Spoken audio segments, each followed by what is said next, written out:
you very much. Well, you will have noticed in the last couple of years, particularly, that there has been an upsurge of interest in the moon. Lots of news reports about lunar landing modules and exploration of the dark side of the moon, the south pole of the moon. And out of all this news coverage comes the information that there are interesting resources to be found on the moon. There's water ice, and this is a very significant thing because, of course, water ice is made of water, and water is made of hydrogen and oxygen, which can be separated, and both of those substances can be used for rocket fuel, which immediately means that travel between Earth and the moon becomes a very great deal cheaper if fuel can be prepared from resources on the moon. Also, of course, for further exploration of our solar system, most especially, of course, for further travel to Mars. And as you may know, Mr. Elon Musk wants to be the emperor of Mars, and this is his great ambition, is to get there eventually. But it's not just water ice, it's also the case that there are quite a range, really, of minerals on the moon, some of them very necessary for our advanced technologies. Some of the minerals that are required for our iPhones and laptop computers and so on are either in diminishing and already rare supply on the surface of our planet, and others, like the rare earths, for example, although not actually very rare, nevertheless are very difficult to access on our planet, and much more easily accessed on the moon. And perhaps most especially the regolith on the moon, that is to say, the rubble and dust that covers the surface of the moon, is very rich in helium-3 gas. It releases this gas when it's heated up. Helium-3 is very rare on Earth. And as we now see ourselves, that is humanity, being on the cusp of being able to achieve nuclear fusion energy, helium-3 gas will become a very important part of that process. Nuclear fusion is clean and safe and will provide lots of inexpensive energy. Unlike nuclear fission, when you split the atom, of course, you get a terrific bang and lots of radiation. But with nuclear fusion, which is the energy source of the sun, it's a safe and clean energy source. And ours, of course, is a very energy-hungry world. And so the fact that the dust on the moon, ready to be scraped up by lunar diggers and brought back to Earth and perhaps used in these energy-producing activities, well, that's a very promising prospect. And therefore, even though it's just been in the last couple of years that we've seen this upsurge of media interest in the moon, in fact, for the last couple of decades, more and more and more countries and companies, private companies and states, have become very interested indeed in getting to the moon and making some use of what's available there. And these endeavors have themselves heated up over the last few years. You would have seen that China, India, the United States, not itself, not as a state, so the NASA agency in the United States now commissions from private companies, Boeing and the Musk company, Starlink, they commission this kind of activity for lunar exploration and the setting up of experiments on the available resources on the moon. And just this year, there was a great deal of excitement surrounding two of the Chinese landers, the Chang'e 5 and 6 landers. Chang'e 6 had been doing work on the south pole of the moon because the Chinese have announced that they propose to set up a base on the south pole of the moon, staffed by humans, not by robots. And when that announcement came out this year, the Americans said that they therefore regarded themselves as in a race for the moon. So a space race has started again. It has started again because these very valuable resources, and I should point out to you, by the way, that billions, hundreds of billions of dollars have already been invested in getting back to the moon and extracting these resources from the moon. But the expected profits from it, which is why so many private companies are now involved. There are literally scores of private companies involved in this endeavor and being commissioned by NASA and being commissioned by the Indian government to do these things, because the Chinese enterprise is a state enterprise. The Russians have just come back into the space story, and I'll mention their connection with China in this respect in a little while, but they've been out of the space story for a time. But a huge investment because of the expectation of huge returns. For example, it's said to be the case that just a liter of helium-3 gas would sell for millions of dollars, which makes your visit to the pub look a bit affordable, doesn't it, when you have a pint there. So there are high stakes. There is a race going on now. There are great rewards to be had from it. But the reason I wrote this book, Who Owns the Moon, is precisely because there is very, very little in place, and what little there is already is very weak and very insufficient to protect us from the effects of a scramble for the moon. A sharp-elbowed, Christmas sales kind of rush for the moon, which will, because of the acuteness of the competition that might be involved as the race heats up, be a fruitful cause of conflict. And conflict in space won't stay in space. It will redound on us here on Earth.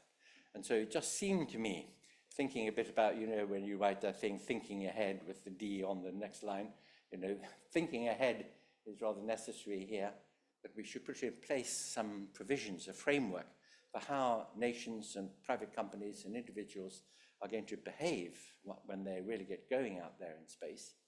And there is a very special reason why there should be such a framework, not merely to prevent an all-out rush and tremendous competition and then people getting very heated and upset with one another and perhaps conflict coming out of it, but also because what is now happening as we reach out to the moon, and as in the next few years there will be more moon landings and establishment of bases, and then colonization of the moon and almost certainly of Mars before the end of this century. What this means is that humanity, providing it survives this century, and that's always a big question mark, but if humanity does survive this century, then what we're witnessing now is the first, sort of, I don't quite know what the word will be for space, but the equivalent of globalization, that is, of humanity stretching out into space. And this is something worth thinking about, because it's not science fiction, it's science fact. The process has begun, and we are witnessing a very early phase in it, as if we were, citizens of Lisbon back at the time of Henry the Navigator, seeing the first Portuguese ship setting off to sail down the West African coast, not realizing that this was the beginning of a tremendous story with many positive and many negative aspects to it. And I think this is exactly where we are at the moment, seeing the first ship setting sail. Back in the 1930s, there was a Russian lawyer who was interested in the question of who owns the air above a country. In fact, his interest in this question was sparked by thinking about air radio transmissions, because he thought, is there any way that the radio waves passing through our airspace over our country from another country could be taxed? This sort of Trump tariff kind of idea. Could we, should there be any reservation of right on that? And he realized that that would not be possible. But it had already become, of course, a question in the 1930s about air traffic, aircraft traveling through the airspace of other countries. And so there was a good deal of discussion about that. And perhaps actually one of the most successful, if not indeed perhaps the only successful, really successful international agreement that has ever been reached anywhere about anything, was the 1944 Chicago Agreement about air traffic being able to cross national airspace under the provisions of that agreement. And we, all of us now, fly all over the place, crossing other people's airspace, and this is based on the original agreement that was set up in 1944. But in the 1930s, he was thinking about this, and of course, being a man of imagination, he thought not only about the space where aircraft fly, but what about the space above that? What about space? You know, all the way up to the stars. And of course, he realized that a country couldn't lay claim to the whole universe above its national borders because, of course, the Earth rotates, so you would have to lay claim to the entire universe if you were going to do that.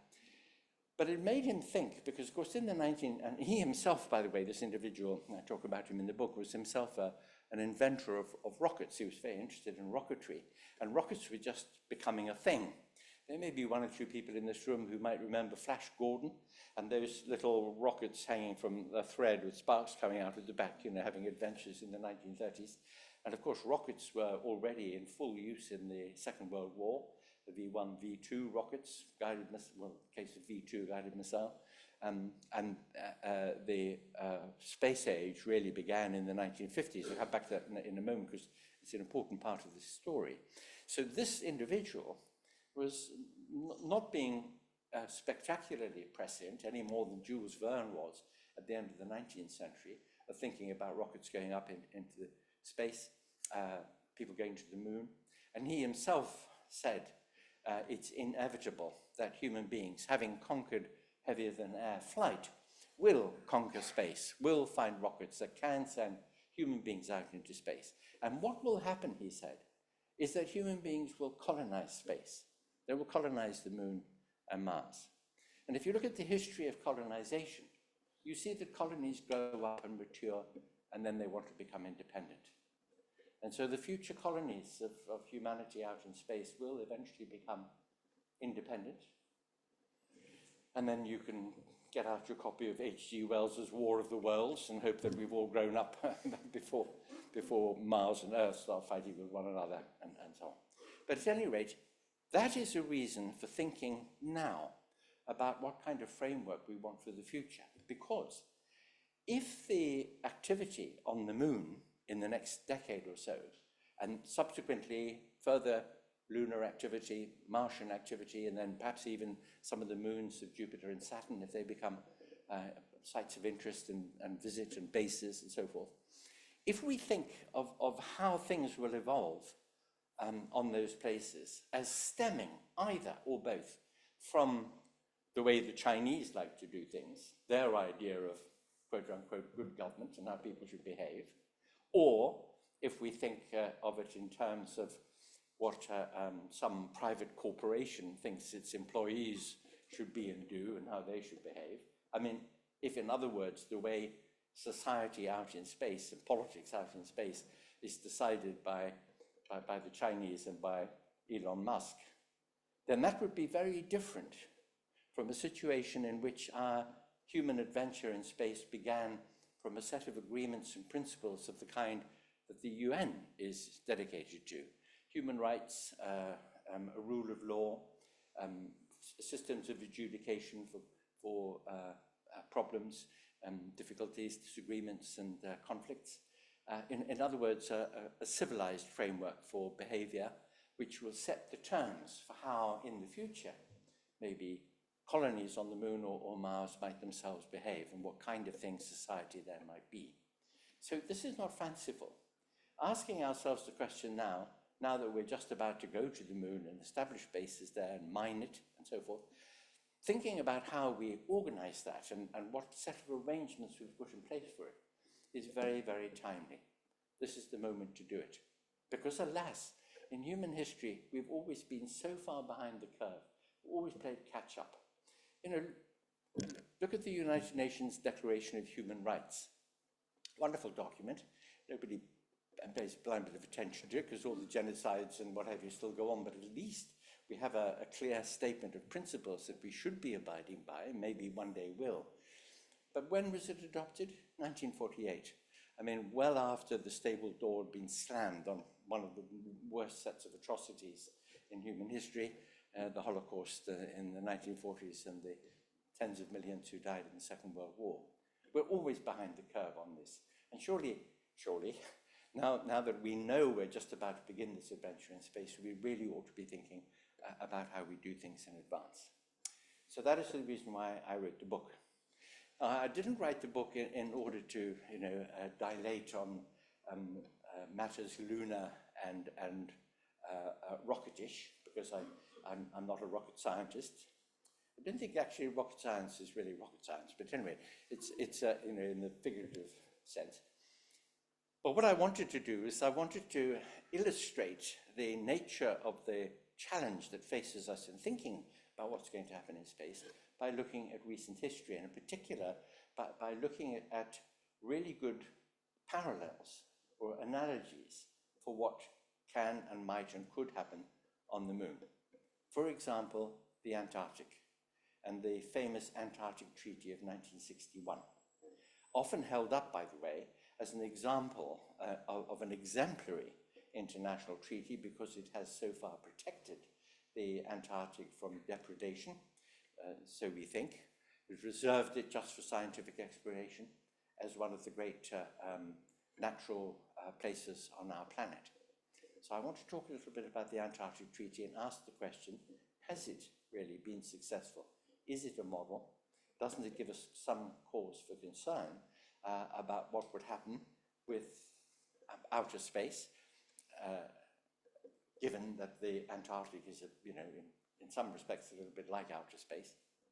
The other great example is the oceans, the deep ocean floor, the abyssal depths, as they call them, of the high seas outside territorial waters, which, tragically for the oceans, happen to be rich in some of these rare minerals. And the prospect of mining the deep ocean has now become rather real and necessary. Again, countries like China, Japan, South Korea, which are leading the way, California, leading the way in the development of new technologies, are desperate to get hold of these resources. There they are on these nodes and in the very deep oceans, and of course they want to mine them there. Now, the deep oceans are rather different from the moon in a very important respect, which is, for one thing, it's a lot wetter, but for another thing, of course, mining on the deep ocean floor will cause a tremendous amount of environmental damage. You can imagine it, if you started digging up the deep ocean floor, not only do you destroy it, the area where you're digging, but you pollute the water column above it, and of course you generate huge amounts of noise. It travels thousands of miles through the oceans, and we find all sorts of humpback whales and so on ending up in Bath because they've lost their way. So that would be just some of the negative effects of activity, mining activity on the ocean floor. And therefore the United Nations has, ever since the late 1950s, has been trying to get a convention on the law of the sea. They've been trying to get an international treaty, legally binding international treaty about behavior on the ocean floor, not to stop mining, but to control it and to limit it. And also to make the point that the open oceans belong to everybody. They belong to humanity. And this is a point, of course, that relates to the moon as well. When you ask the question, who owns the moon? The answer is nobody, which means everybody in a sense. So if it's nobody's, then whoever gets up there and starts laying claim to bits of it will, in effect, be treading on the toes of everybody who might have a stake. Well, the United Nations said the open oceans and the seabed of the open oceans are a common inheritance of humankind.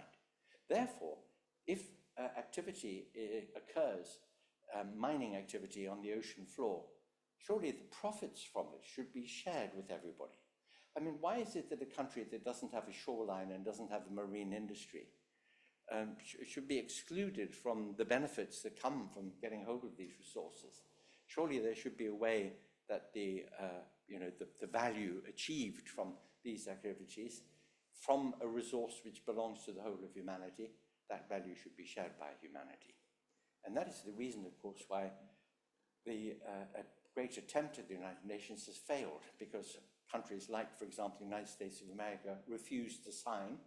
Why? Because they don't want their private companies who want to dig up the ocean floor being limited by international treaties. They just want to get on, get the profits out, and keep the profits. Don't share them with anybody. And this is a risk on the moon.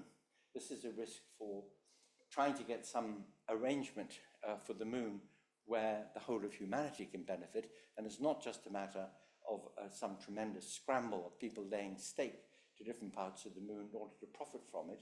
Rather, it's happened in Africa at the end of the 19th century, in the infamous scramble for Africa, which is the third thing I talk about in the book as an example of what happens when you get a Wild West situation, a gold rush situation of everybody rushing and laying claim to bits of this and that territory to get a profit out of it. So I use these three examples, the Antarctic, the deep oceans, and the scramble for Africa, and I say, look, this is our recent history. This is what's happened. We know, and we can look at a longer history and more comprehensively, and we'll see that when the profit motive is driving people mad, and that's all they can think about, there will be a rush, there will be a scramble. And what I just said to you earlier about China saying we're going to establish a manned base on the moon, and the US saying, well, we're in a race, therefore, with China to do it, we see the beginnings of a scramble. We see the beginnings of a Wild West gold rush phenomenon. And those phenomena are rich in possibilities for conflict, for war. That is why we have to stop and think right now. So let me say a little bit about each of those three examples. Well, in 1956-57, there was an international scientific year. It turned out actually to be a really, really important year because it was when the tectonic plates were first recognized, the Mid-Atlantic Ridge and so on, and there was a great deal of better understanding of the rainforests and their importance of the climate and of both the North and the South Poles.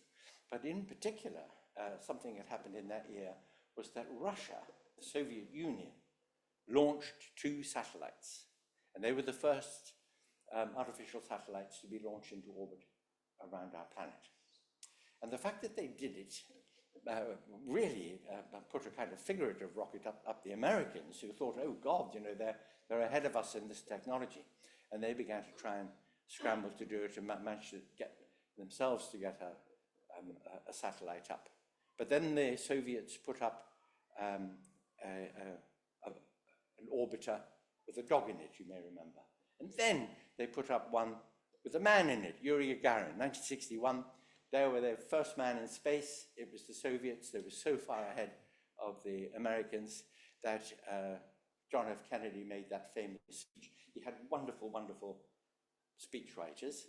And in that famous speech where he said we're going to put men on the moon before the end of this decade, the decade in question being the 1960s, he said, we're going to do this not because it's easy, but because it's hard. And when you do hard things, you grow. Wonderful remark. But that determination to get men on the moon by the end of that decade was because the US had been galvanized into the success of the Soviet Union in space. And the concerns, of course, weren't merely the fact that they were ahead in the technology of space, but the fear of weapons systems being based in space and of missiles raining down on the US from the sky and so on. But really and truly, the space race of the 1960s and 50s and 60s was really a my rocket is bigger than your rocket kind of space race. And those of you who are interested in what happened after the Apollo landings on the moon, 1969, the first landing, the last of them, Apollo 17, 1973, was the last time that human feet were on the moon. And by that time, 4 years after the initial moon landing, as happens with the populations of our countries around the world, everybody had started to get a bit bored with it. Oh, another moon landing, and also wondering about all the taxes that were being paid for it, and people sort of running out of steam generally. And it looked as though space just died. So there was, on the rest of the 70s, there was very, very few people, but very smart people and very active people continued to think about space, continued to think about technologies, continued to wonder about what there might be out there in space that could be very promising. Astronomy, and especially planetary and asteroid astronomy came up with the recognition that there are some asteroids out there that are made of solid iron. And some of these asteroids are so big that they contain more iron than there is, on our planet. And then the thought that if you could land on an asteroid and extract iron from it, maybe I'm exaggerating. I can see a skeptical look there. But at any rate, lots of iron, okay? So if you could land on an asteroid and get resources from it, this would be very interesting. And there were speculations of that kind, but people thought it was just, I was about to say pie in the sky, but perhaps I should say iron in the sky. But the more general thing was resources in space that we could access and we could make use of. And by the end of the 90s and early noughties of this century, the suspicion that there was water ice on the moon and then subsequently confirmation that that was so really got things going. And so space and the beginnings of the space race came back into focus, and it now, as I say, has really heated up. But it happens that as a result of the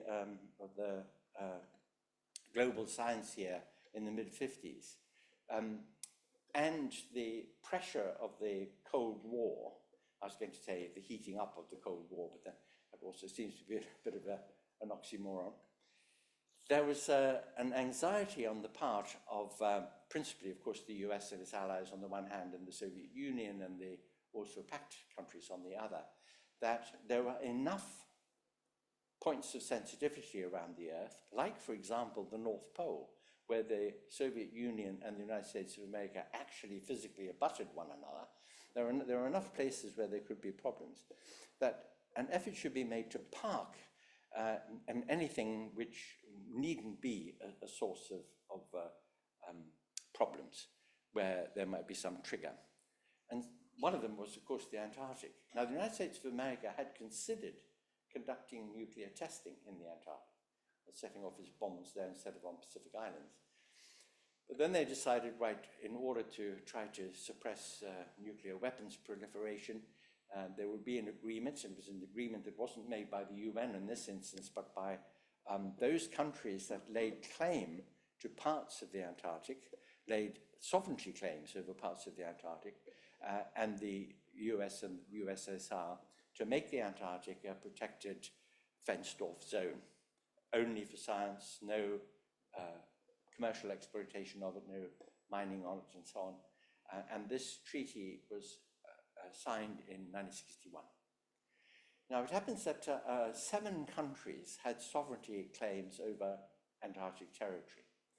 By far the largest claim over the Antarctic was actually British or the sort of, I mean, you may remember that in those palmy days, Australia and New Zealand were regarded as kind of home counties of the UK, and therefore very, very large tracts of the Antarctic were allocated to Australia and New Zealand by the UK government of the day, because they thought, of course, they could exercise control over those regions through the agencies of the Australians and New Zealanders. The UK itself, of course, had a straightforward claim. During the Second World War, Chile and Argentina both made sovereignty claims to sections of the Antarctic, thinking that the UK and other Northern Hemisphere countries were distracted by what was happening in the Northern Hemisphere and wouldn't notice. But the UK did notice and immediately set up a research base on the Antarctic to establish and plant its flag properly. And indeed, everything that has happened, right up until today, with tensions over the Falkland Islands and the other dependencies in the Southern Ocean and the South Atlantic, are connected to the fact that there are tensions over these sovereignty claims, because the sovereignty claims of especially of Chile and of Argentina and the UK overlap. Norway, because you remember the Norwegians got there first anyway, and France have sovereignty claims too. So there was this situation, and since all the countries that were involved in saying that they had sovereignty over a part of the Antarctic were in effect allies or fellow travelers of the NATO alliance, of the Western alliance, the United States of America didn't want them falling out with one another. as in fact had happened with Chile and Argentina, who had gone to war literally more than once over the islands in the ocean between the tip of South America and the peninsula of Antarctica. And the US didn't want this to happen. The Soviets didn't want anybody to be laying claim to the Antarctic or using it for nuclear testing or basing of nuclear weapons, and therefore it was quite keen. And so this treaty was signed. And it contains a clause, clause 4, famous clause, which is the most magnificent fudge, because this clause says all sovereignty claims to bits of the Antarctic will be, as it were, put on ice, which I suppose is rather appropriate.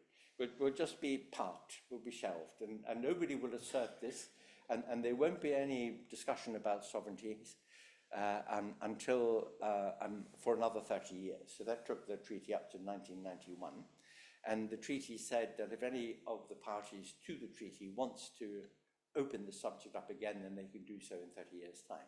In 1991, none of the parties to the treaty wanted to poke the dog, so they just left it, and it's been left in permanent abeyance ever since. However, the Antarctic Treaty System began to admit further parties. So other countries wanted to have a research station or to be part of the system and to do some work in the Antarctic, have access to it. And one of them, of course, is our friend China. And then China in the 1980s became a signatory, and they got a research station in the Antarctic. They now have 5.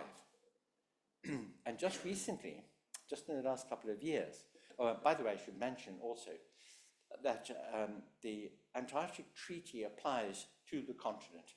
It doesn't apply to the waters around the continent, to the Southern Ocean.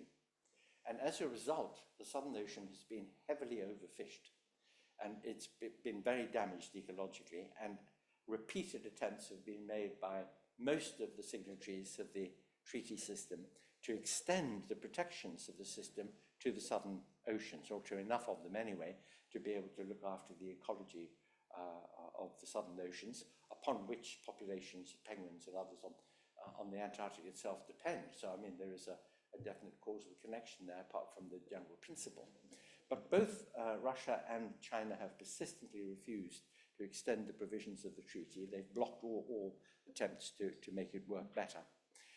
And worse than that, with its 5 research stations on the continent, China has now said that it wants the other parties to the treaty to recognize the area around its research stations as a special interest zone for China, which is just a weasel way of asserting sovereignty. And the reason that they've done it is that in 2048, the moratorium on mining in the Antarctic comes to an end, or at any rate comes up for renegotiation. And you can bet your bottom UN that the idea of mining in the Antarctic to find out if there are any of these important minerals there will be a top priority. So this stuff that I've been telling you about the Antarctic Treaty, held up, as I say, as a very exemplary treaty, has protected the Antarctic to a very large extent. In fact, it's fraying at the edges. It shows you that parties to a treaty will observe that treaty so long as it's in their interest to do so. And the minute that it ceases to be in their interest to do so, they're prepared to either to nibble away at it or to resile from it entirely. I only have to mention the words Molotov and von Ribbentrop to tell you how much a treaty can be worth. Okay, that was the peace treaty between Russia and between the Soviet Union and Nazi Germany, which lasted just as long, until the Germans invaded Russia. So there's always a risk with a treaty, even such an important one as the Antarctic Treaty. I've already mentioned the great difficulty which has faced the open oceans. Now look at one of the great examples of a gold rush phenomenon, the scramble for Africa. In the last 2 decades of the 19th century, the 1880s, 1890s, the major European powers, Britain, France, Belgium, actually, in the person of King Leopold, or it wasn't actually the state, but the king himself, Italy and Germany, all of them really went hell for leather in carving up the continent, this vast continent, by the way. I mean, if you look at an ordinary Mercator projection atlas of the world, Africa looks fairly modest, but actually it's a huge, huge, huge, huge continent. Hundreds of millions of people living there, and it was just simply taken over and chopped up like a cake by the European powers in a scramble with one another because they were terrified of letting anybody else get ahead of them, get too much advantage. And there was a very, very contradictory pair of beliefs about Africa. One was that maybe in the interior, which until the 1870s, 1860s, 70s, scarcely known at all. I mean, all those famous stories about Dr. Livingstone and Stanley and so on. I mean, with immense difficulty, people penetrated the interior of Africa to try and map it and understand something about it. Not only the vast distances and the inhospitable climate, but also disease, which Europeans were really unable to cope with and so on, made it very, very difficult. And right up until about the middle, just after the middle of the 19th century, the whole of the interior of Africa was, from the European point of view at any rate, was literally dark. I mean, people didn't understand it. So the possibility that there might be great kingdoms there, wealthy kingdoms. I mean, after all, there were legitimate stories about incredibly wealthy kingdoms that had existed in North and West Africa. I mean, you've all heard about the great king of Timbuktu, who was so wealthy that he used to leave gold bars as tips to people when he went on his Hajj to Mecca. So there was a thought that that might be the case, whereas on the other hand, people thought that it was a completely unpopulated or very little populated, and yet that there would be great resources there that could be mined or farmed or extracted, or forests to be chopped down, or whatever it might be. And none of the major European powers were prepared to let the others have first dibs on that. And therefore, as soon as one of them started doing it, the others followed. They all had a terrific rush to get hold of as much of Africa as possible, and behaved as if there were no people there, or as if the people who were there didn't matter morally or economically or in any other way, and therefore just went and carved up Africa. And that is an example of what happens when, you know, the pound signs or dollar signs ring up in people's eyes, and that's the only thing that they see. And they don't bother about any of the other consequences, and they just go hell for leather for it. So I cite these three things. I cite the Scramble for Africa as a major example of the gold rush phenomenon. And in gold rushes, you get the Wild West phenomenon as well. That's to say, there's no law. You know, there's no wiretap out there yet, and so everybody's, scrambling to get ahead of everybody else.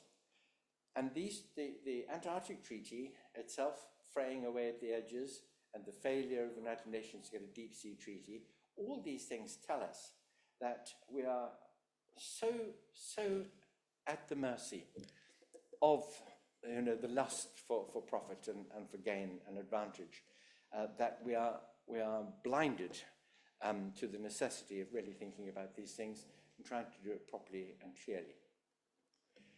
Now, this book, Who Owns the Moon, was published, I mean, obviously the flaring up of interest in the moon, lunar exploration, possibility of settlement and colonies on the moon and mining resources on the moon, was published just as all this was really beginning to take off this year.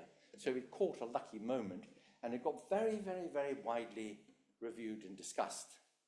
And that was interesting because I was able to survey, to ask the question of the response that the book got. Do people see the point of this? Are people moved enough by the point of it?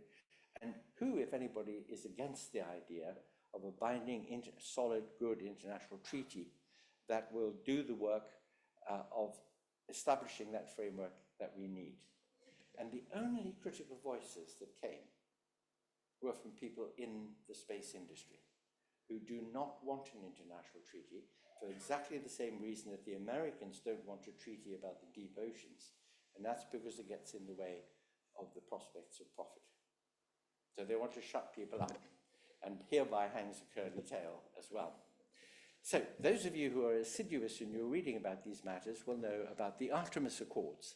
And you will know that the Artemis group of nations, led of course by the US through NASA, is a group of countries, including the UK, France, Canada, a number of others, and India, interestingly. And India, by the way, is one of the really successful lunar explorers, because they're doing it effectively and they're doing it more cheaply than anybody else is doing it as well. And what the Artemis Consortium has done is they've published a thing called the Artemis Accords. And this is a kind of code of conduct. This is how we're going to behave, how we're going to do this. And it says we're all going to be incredibly good chaps, okay? We're all going to be very well behaved and you know, help one another and be nice and so on. A bit like your company code of ethics. And what it screams aloud is, we don't need an international treaty. We can do it ourselves. We'll self-regulate and we'll be jolly good, okay? Don't worry about it. Don't need any treaties, no laws, thank you. Because of course they don't want the interference. And you know, people buy this, they buy it. And the background to that is this. The United Nations adopted a treaty in 1967 called, very ambitiously, the Outer Space Treaty. The Outer Space Treaty of 1967. It is the only internationally binding treaty relating to outer space. Apart from all the regulations and treaties and laws which have been adopted and agreed and whatever internationally for the orbital zones around Earth, because of course the orbital zones around Earth are congested, full of satellites, full of constellations of satellites that do your GPS and everything else. And there's been a tremendous amount of debate among space legal experts about the area near our planet and about you know, liability for satellites crashing into one another, interfering with one another. A lot of discussion about sort of laws of conflict, if conflicts arise, and its effects on the near Earth orbital zones. But nothing beyond that, other than the 1967 treaty and the 1979 declaration. Now, the United Nations, which, by the way, is a very ineffective organization, but I love it and admire it because everything that it does, it always says for peace, for progress, for cooperation, for the benefit of the whole of humanity. I just love the fact that it keeps trying to get that done. But of course, except, you know, things like the Refugee Council and the Human Rights Council to some extent, and the OECD, and you know, some of the bodies of the UN are effective. But in keeping peace in our world, well, I mean, Russia is one of the permanent members of the Security Council. So you're never going to get the Security Council to condemn a Russian invasion of Ukraine. So in that kind of way, it's completely impotent. It's hampered by those arrangements. But it tries all the time. And so in 1967, it said, recognizing that outer space is, you know, belongs to everybody and we want to promote peace and so on. We mustn't have nuclear weapons or nuclear testing on the moon. And more or less, that's it. It implicitly says, and in certain respects explicitly says, that the moon is a terra nullius, a no man's land. Anybody who can get there can do what they like there, other than to put military bases or nuclear military bases there. It specifies nuclear, which is a problem that although nuclear weapons are still a tremendous danger and could be used if the conflict in the east of our continent gets any worse, nevertheless, it's an almost old hat in the way of weapons technologies now, and there's nothing in the treaty about them because, of course, they didn't exist and weren't known about then. So the treaty is very weak. I actually quote the treaty in extenso in an appendix in the book. You can have a look at it. Because in 1967, people didn't think that there were going to be mines on the moon, mining operations and bases and what have you. All that was sort of pie, you know, science fiction at that time, so nobody was very serious about it. But in the 1970s, as a result of the Apollo missions and a number of human feet that actually had been on the moon, the UN thought, well, we better stiffen this up a little bit because things could perhaps move on. And they tried to get a stronger version of the Outer Space Treaty. And by that time, of course, the big players in space were not interested for the same reasons I've mentioned already. They didn't want international legal binding restrictions on what they do. They wanted to leave it as an open playing field. And so by 1979, the UN gave up and it issued a declaration. And that declaration says, we'll all be good chaps. We promise, we'll all be good chaps. But it's not binding, it's not a treaty. And the same thing applies to the Artemis Accords. Russia, having, in the 80s, 70s and 80s, it was so cash-strapped, trying to keep up with the US on weapons developments and the military front. And as you may remember, Reagan, one thing that he did was his investment for peace, which was to ramp up military spending so much that the Soviet Union couldn't keep up. And the Soviet economy collapsed, and 1989 happened, and that was the end of the Soviet Union. So they dropped out of space pretty well altogether. Just recently, however, they've come back into it as partners of China. So we've got the Artemis Consortium, we've got the Artemis group of mainly Western countries under the general leadership of the US through NASA. And now we have China and Russia setting up an axis for space exploration and development. And they have invited other countries to join them, and 2 or 3 have. But what you get is a reprise of the East-West standoff, don't you? You get a reprise of an opposition of 2 blocks aiming to do something, aiming to get an advantage on a new frontier, the frontier of space. So I repeat, as I have done several times already, just how necessary it is that we should become publicly conscious of the fact that we are at the very beginning now. And we've been at the beginning since the Second World War, obviously, but we are now seeing the curve begin to steepen upwards. We're now heading towards humanities extension into space, colonization of space, commercial, industrial exploitation of space. And we have nothing in place, or very, very little in place, to help us organize it and regulate it properly. So the book is an attempt to raise consciousness on that front, and also perhaps to initiate a discussion in the right quarters. But I think everybody should be aware of this. And next time you see your MP, you can say, what about the moon? Thank you, everybody.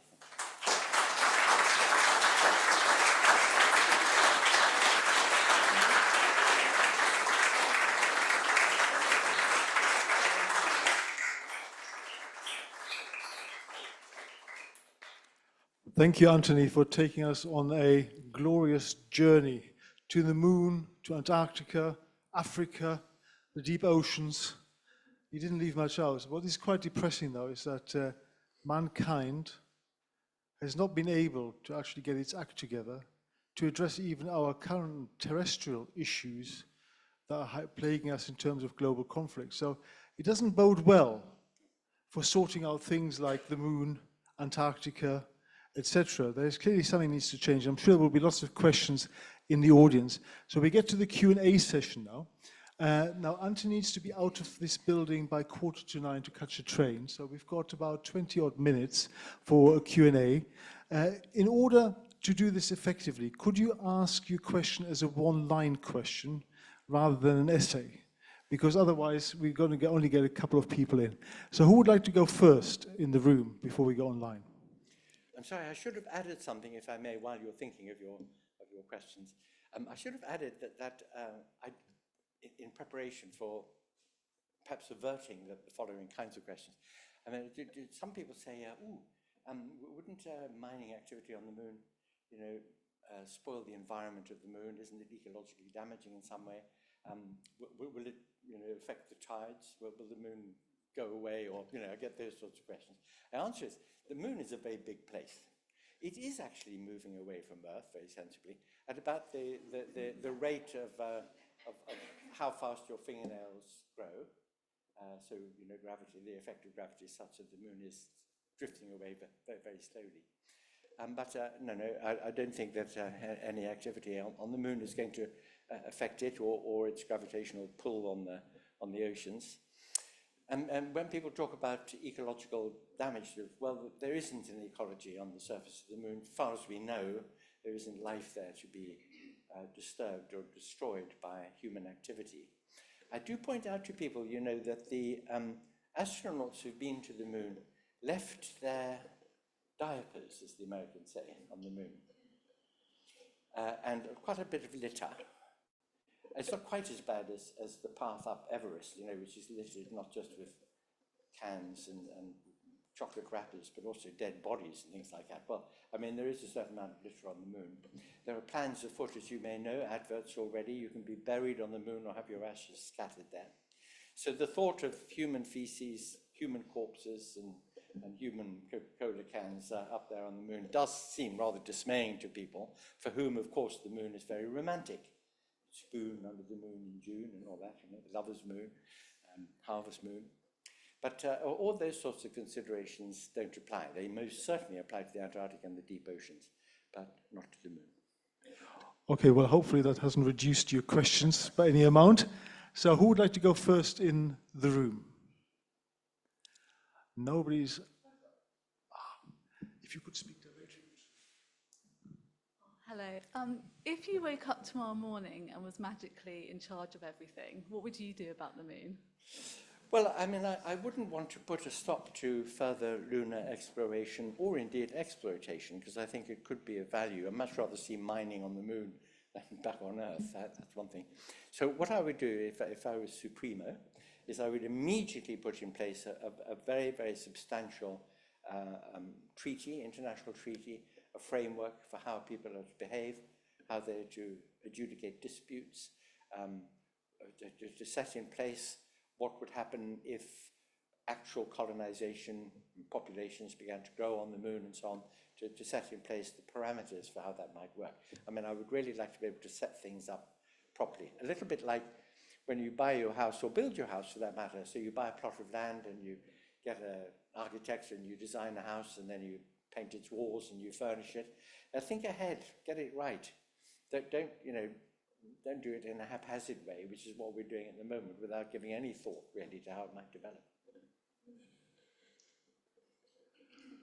Okay, whilst people are thinking about it, what can we do to make an organization like the UN effective?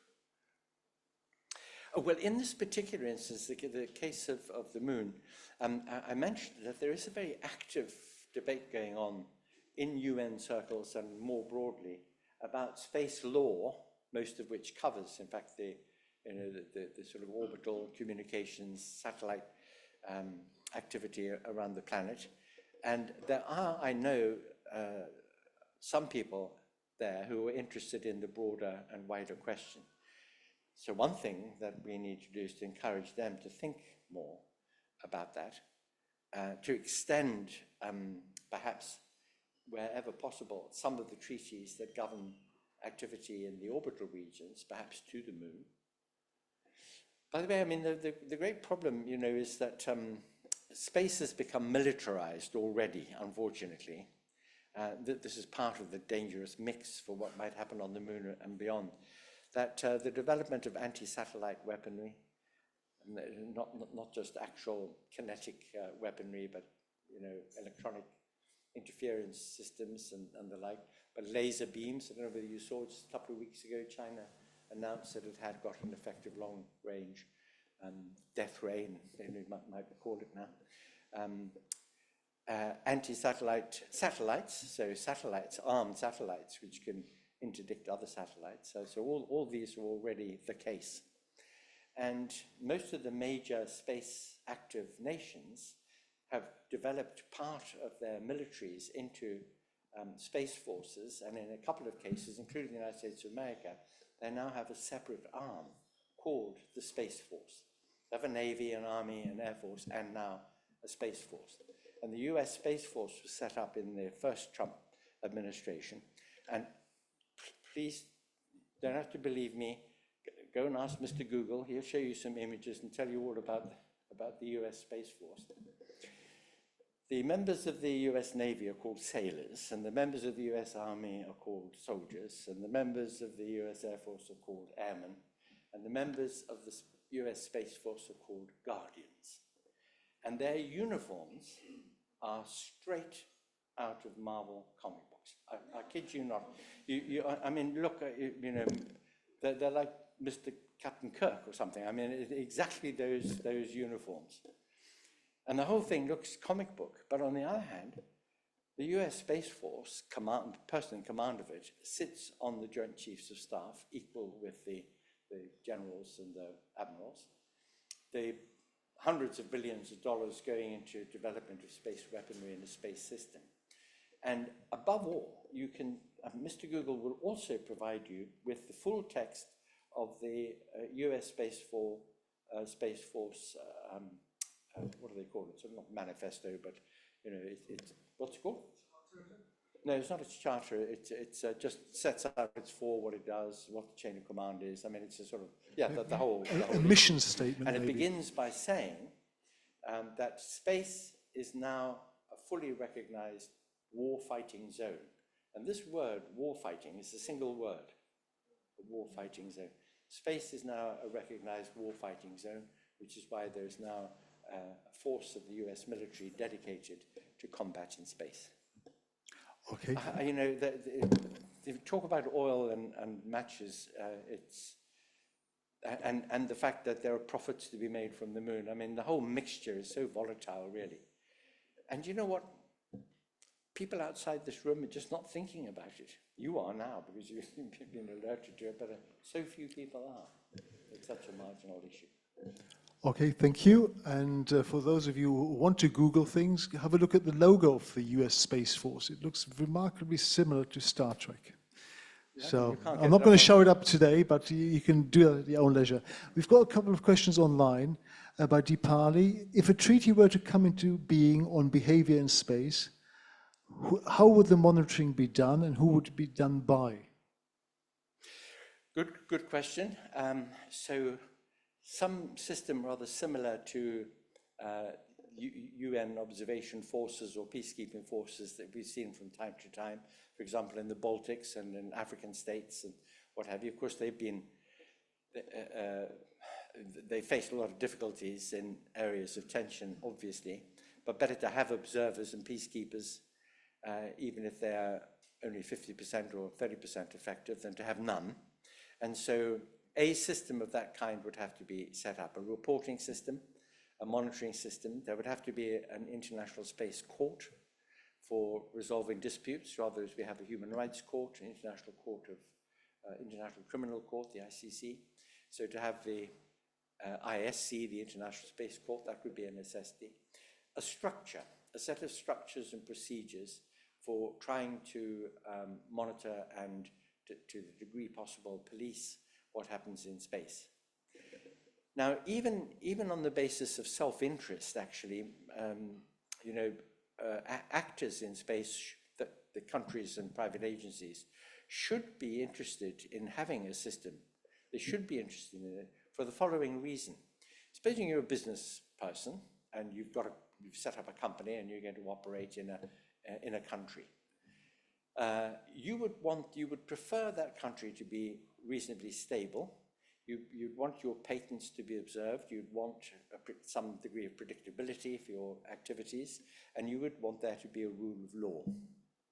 You don't want to go, you know, into chaotic situation, except in rare circumstances. I mean, there are people like Jacob Rees-Mogg's father, who believes that chaotic systems are all the better for making profits out of them, and therefore try to stir things up to, you know, to make that happen. But generally speaking, business would like predictability and stability.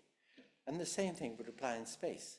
I mean, you'd want to know that if you were going to invest billions and you were going to set up a station in space, even if it were just robot controlled, you would not want it to be arbitrarily interfered with by other people. You would want to be able to get your money back if somebody damaged your equipment or made your operations impossible, and so on and so on. So a regime, an orderly regime for governing how things happen, is in everybody's interests. So even though now there is a lot of pushback against the idea, and everybody just wants to get there first, as soon as they're there, they're then going to want to stop other people. It's going to be the NIMBY thing, you know, they don't want other people to be there. So then they will start thinking, let's have a few rules, the rules that will, you know, now that I've got first mover advantage, I don't want other people to be involved.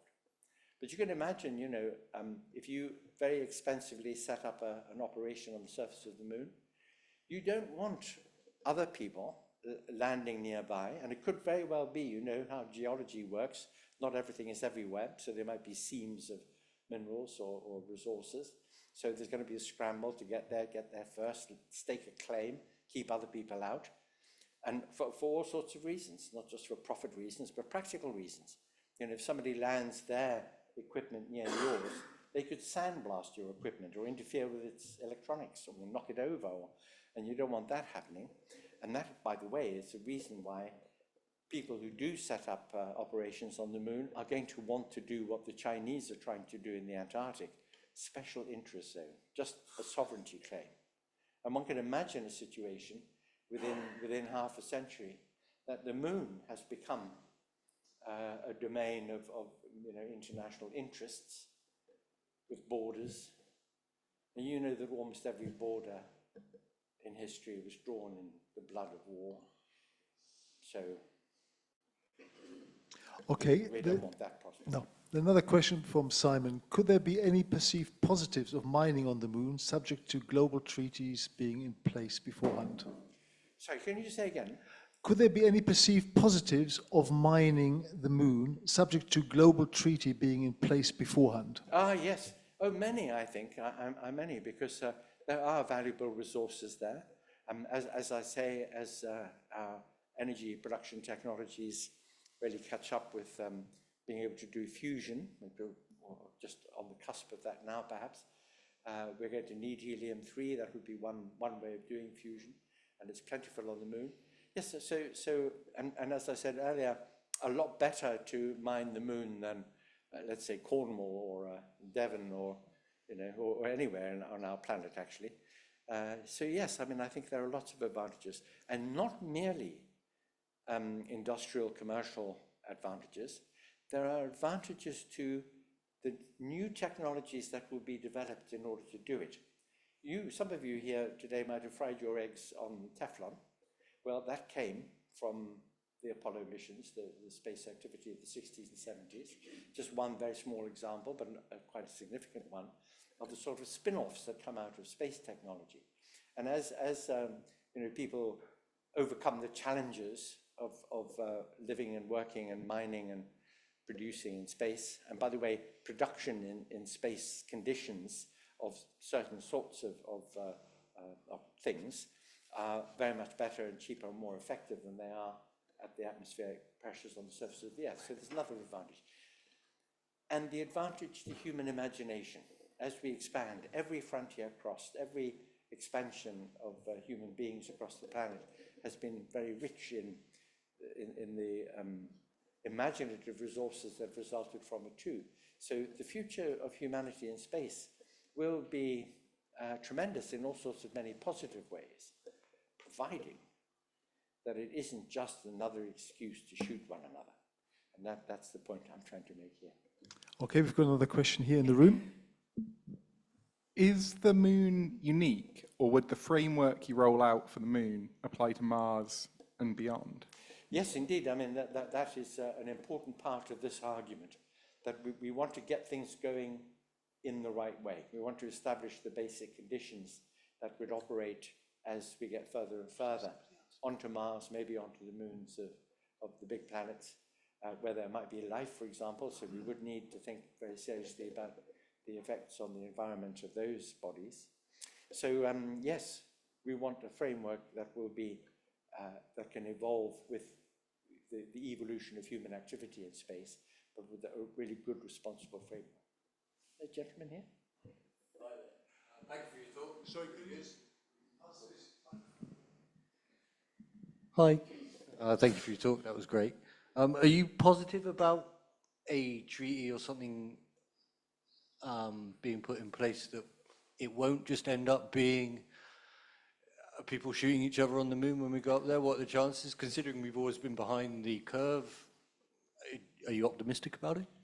Well, I've always said that I don't see any alternative to optimism other than just jumping off a very high building. so you've got to stay optimistic and you've got to work at it. The future is ours to create. And we're not going to create it or shape it or direct it in ways that we feel to be good and rational unless we work at it. Unless we write books about it and argue about it, talk about it, and try and somehow or other to get the morphic resonance going in the public imagination about these things. So I think the examples of the Antarctic and the deep oceans and the scramble for Africa and all that, they're very negative examples. They show that we've got a big barrier here, a big challenge to face. But the fact that there are big challenges doesn't mean that we shouldn't try to meet them. So I remain optimistic in a sort of realistic kind of way.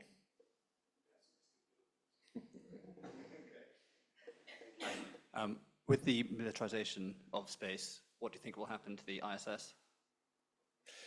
Well, I mean, that is an interesting question. The ISS, the International Space Station, is an example of how, in the early phases of these things, you see quite a lot of cooperation. And the International Space Station is a locus of cooperation. So you can imagine Mr. Stanley was an American journalist, and Dr. Livingstone was a Scottish Presbyterian. He only ever converted one person, by the way. But his main thing was liberating the slaves, because there was a horrendous slave trade in East Africa, which he was terribly, terribly against, the slaving into the Arab world. And he tells one story of how his boat, with one of those, like a Mississippi steamer, a paddle steamer, going up the Shuri River up towards Lake Nyassa. The paddle wheels got clogged with the corpses of people who'd been slaughtered by the Arabs, because, I mean, people they captured, all the rest were no good than the old and the children, so I just killed them and threw them in the river. And he was dead against that. But you can see that people like Livingstone and Stanley, Livingstone was very, very ill and lost and what have you, and Stanley found him and more or less rescued him. So you get cooperation. When there are very few people and it's all at the very beginning, and you meet somebody else, who staggered 1,000 miles across the Congo rainforest, you're not going to say, die, you enemy. You're going to say, oh my God, I'm wonderful to see you, and you'll cooperate. But that's the early phases. And the ISS is an example of an early phase of space. And after a bit, when, already there are plans in place for 2 orbital space stations around the moon. Now, if there are going to be 2, then they're going to have to agree, which one goes where, what altitude and what direction and all the rest of it. So you can see it's okay to have 1 international space station, but then questions arise when things multiply. Okay, I know there's going to be lots of more questions. Unfortunately, we're out of time, ladies and gentlemen. But we've got enough time to congratulate Anthony once again on a very erudite and very interesting talk. So please put your hands together to show your appreciation.